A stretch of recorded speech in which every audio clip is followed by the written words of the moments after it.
The converters are ripping everybody off. That the new T8, Volkswagen have made a massive mistake with the T7. Is the wet belt being replaced by a chain?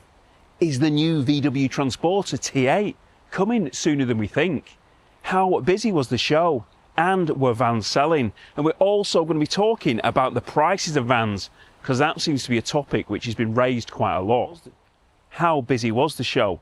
Well, to be perfectly honest with you, it felt really busy.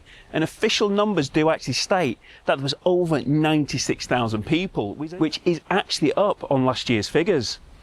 When I say it felt busy, it did mean that filming was rather difficult. There were times where I was waiting for ages and ages. I think the longest time I actually waited was outside that Lancia van, and I waited 45 minutes before I could actually get and have a look inside. But that's because I respected the people who wanted to have a look. I respected the paying public who wanted to get inside these vans, because at the end of the day, they could have actually been people who wanted to buy them. Now, because I know a lot of the converters, this was absolutely fine, because I just stood there chatting away to them, just talking all things campervans, how they were finding things, what new things they were bringing to the market and things such as that.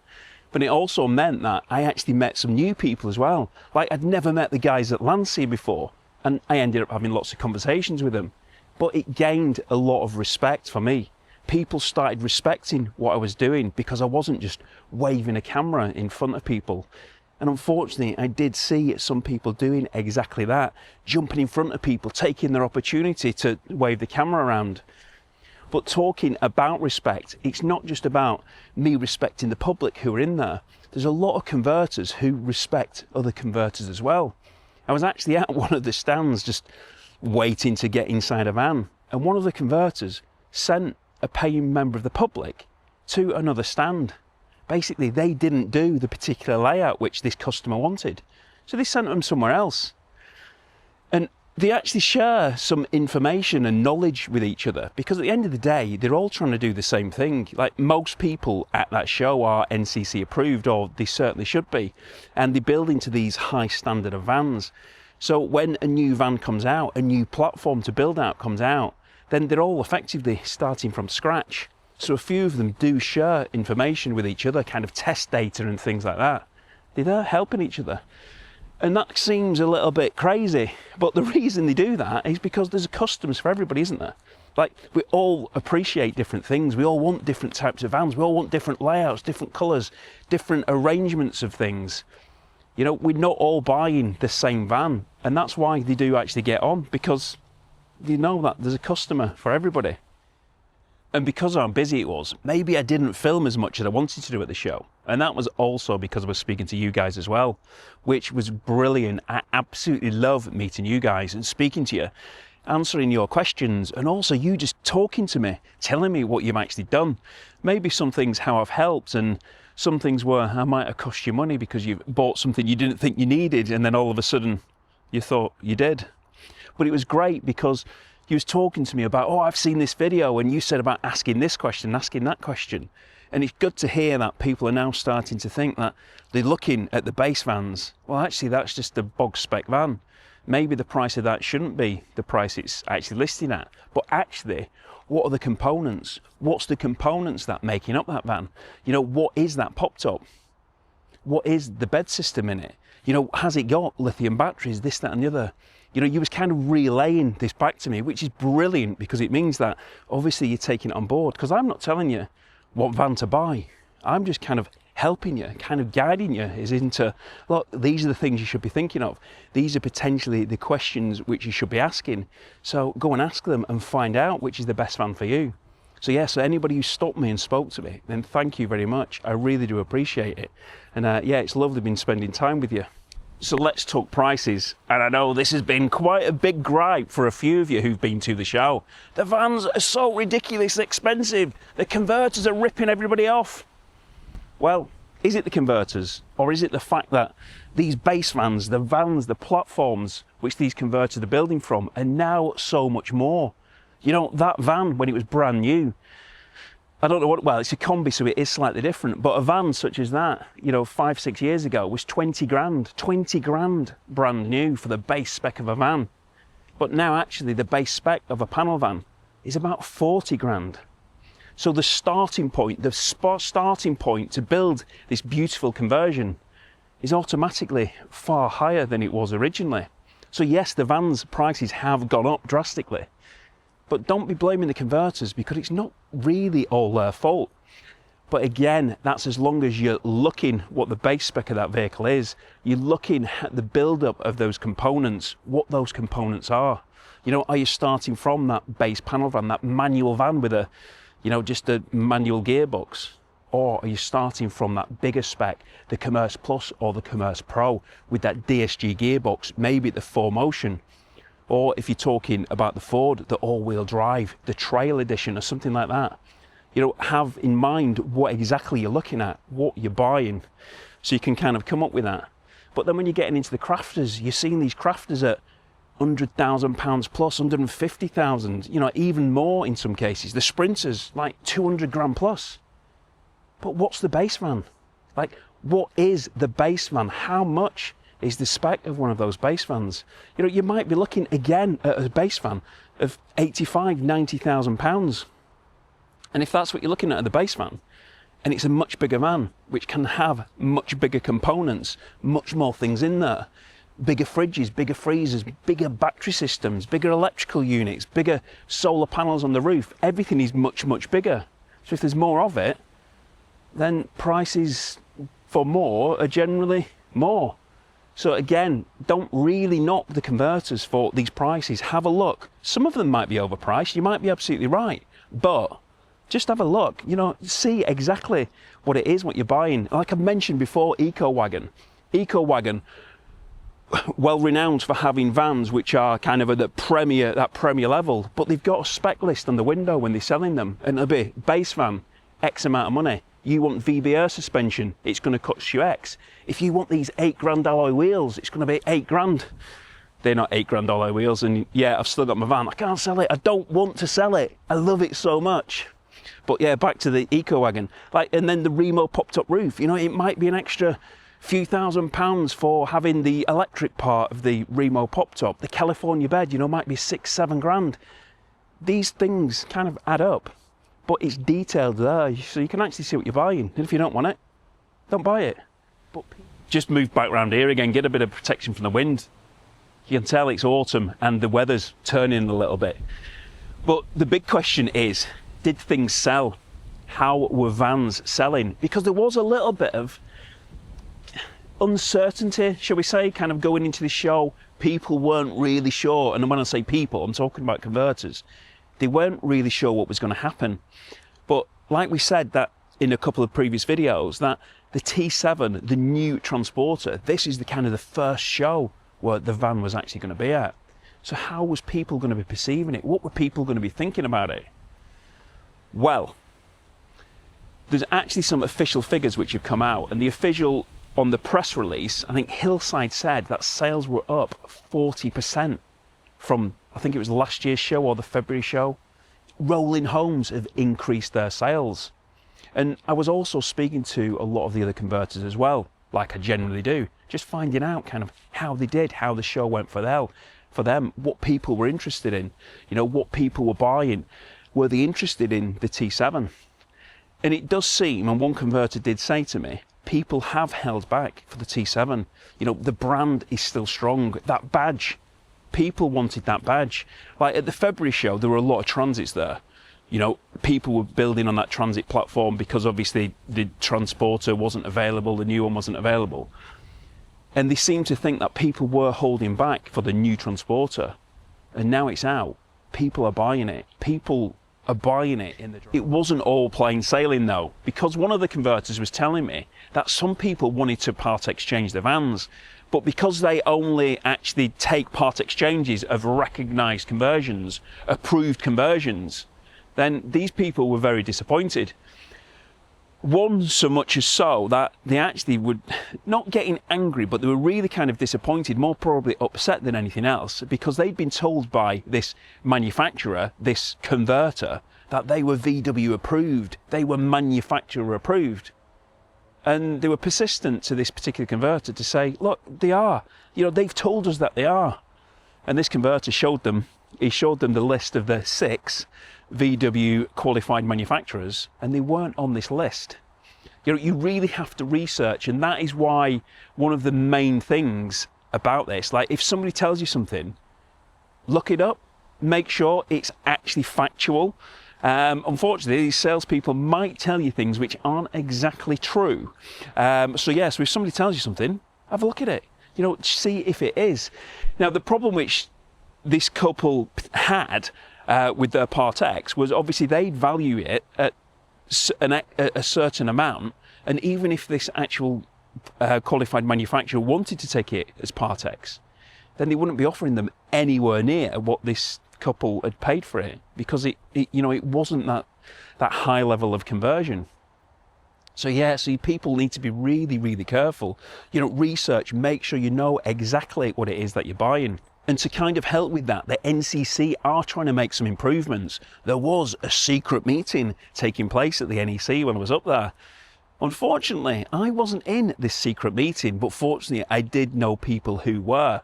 And it wasn't just people who were at the show. People went there, such as EcoWagon, who unfortunately weren't at the show, and Bowden's as well, Wellhouse Leisure. So these converters who've been in the industry for many, many years, they also attended this meeting. And essentially, what the NCC are trying to do is improve standards, improve those safety standards. So when people are buying a van, they know that they're going to be buying a safe van, a van which has been built to the proper safety standards. It's going to be a big job. It certainly isn't going to be something which is easy for them to do. But let's face it, we all really want something safer, don't we? We want that knowledge, that peace of mind, knowing that once we bought our camper van, it has been built to the correct safety standards. So yeah, so watch this space on that. Hopefully I'll have some information soon, because I have shown you in the past some absolute horror vans which just should not be built the way they are. Real dangerous ones. They do exist. So we do need to be very careful. So having something in place where we can hopefully completely negate any vans like that being built, surely that's a far better thing.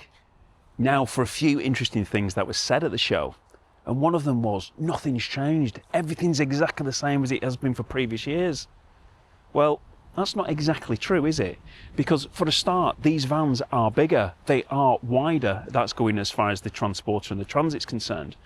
Now, although you might not be able to see it exactly on the outside, that the units are bigger, or maybe the bed systems are bigger. And then also what is different is we've got alternative bed systems now. We've got new gadgets. We've got advances in control panels, standard lithium, of removable pop-top canvases, hot showers as standard, integrated air fryers. You know, there's lots of things that have gone on under the skin. But a few people pointed out there's no U-shaped bed systems. Well, no, because this is the NCC show. None of the U-shaped bed systems have actually passed at the moment, and please correct me if anybody has done it, but there's none at the moment that have passed an in-chassis crash test. So none of these converters will actually be installing those bed systems. Another interesting comment was, come and video us, come to our stand, we will pay you. Well, no. I do this, I do it as a hobby, it's something which I really enjoy, and no, I don't take money for it. So no, if I want to make a video of what you have, what your products, what your vans, etc. are, then I'll do it out of choice, but no, I'm not going to be doing that for money. Now, one of the best ones was, and this came from a converter, they had a couple who was sat in one of their vans talking about which one they were going to choose. And they said to him, it's between your van and somebody else's. But the reason we want to go for the other people's vans was because you could go off-grid for 14 days. You could go anywhere. You could stay in the middle of nowhere and you could still live exactly as you could do at home. Yes, okay. So maybe you might have enough power. Maybe you've got massive battery systems, which means you could have power to be able to provide in all your devices. But what about your food? You've got a 50-litre fridge? Are you going to put all your food in there? What about your waste? What about your toilet? Like, 2 weeks with a toilet, where are you going to put your waste? What about the water to be drinking? What about the water to be washing yourself with? You know, although you might have the power to be able to go off-grid, you might be able to do anything with the power systems. You might be able to heat, you might be able to cook and things. There's a lot more to camping than just powering your system. So it is brilliant that we've got these devices which can power for so long now. You know, I showed the plug-in hybrid vehicle, and that's got that large kilowatt-hour battery using the vehicle's traction battery to be able to power the devices, including that integrated air fryer. We also showed you that crafter as well, and that crafter was it manned the Landseer, the Artemis. Now that's much bigger. It has batteries which can power for a long time as well. And that one's even better because it's got a 120 litre fridge. It's got 120 litre water, I think it is, or it might not be that much. It's got massive tanks anyway, so it's bigger than the Transporter. But still, 14 days completely off-grid. Think about it, think about it. You know, these vans are brilliant, but just think about the use purpose. Think about how it's been sold to you. You know, just take a little time, step back and think, well, actually, that's brilliant, but do I need all that power? Or realistically, in between charges, would I be doing something else? You know, would I be parking up at a service site or something like that? You know, just think carefully about what these things are. Another comment to me was, why do people put all these body kits on the vans? I don't like it. And again, that kind of goes back to that earlier comment, doesn't it? When I said, everybody's different, everybody's got a different choice, everybody's got a different opinion. I actually kind of like some of this subtle styling, but no, I don't want one of them which is slammed to the floor and things like that, because at the end of the day, we're camping, you know, we're on ground like this. And if we're on ground like this, then having something which is really, really low, then, you know, it could potentially do some damage. So maybe your VB air suspension, if you like it low, you know, get some air suspension so you can lower it and then you can raise it when you need to do. But it's choice. So although you don't like the body kits, some people do. And like I say, I like the subtle ones. And I'm looking forward to, like I said, looking for that Sportline kit, which is coming out soon.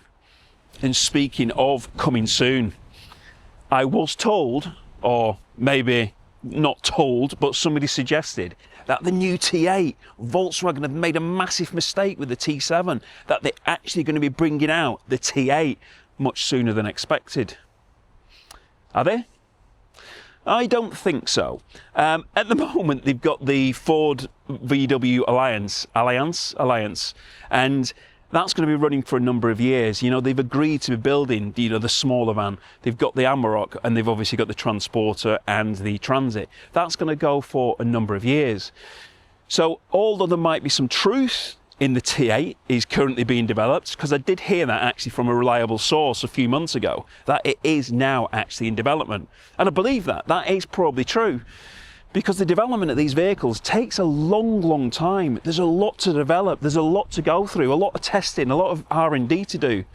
So the life cycle of one of these vans is a long time. So yeah, there probably is in development.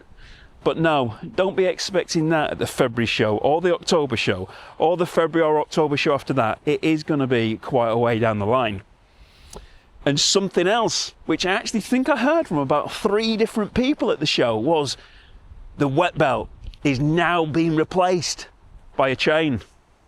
No, it hasn't. It hasn't been replaced by a chain. Maybe that there are some companies out there who might want to sell you a chain kit if you felt that the wet belt was a problem, but it hasn't been. You know, the Volkswagen Transporter does have, in that diesel engine, it does have a wet belt. And whatever your thoughts are on that, you know, they are your thoughts. But it hasn't been replaced by a chain. Like, we have to stop spreading these rumours such as that. You know, it just isn't true.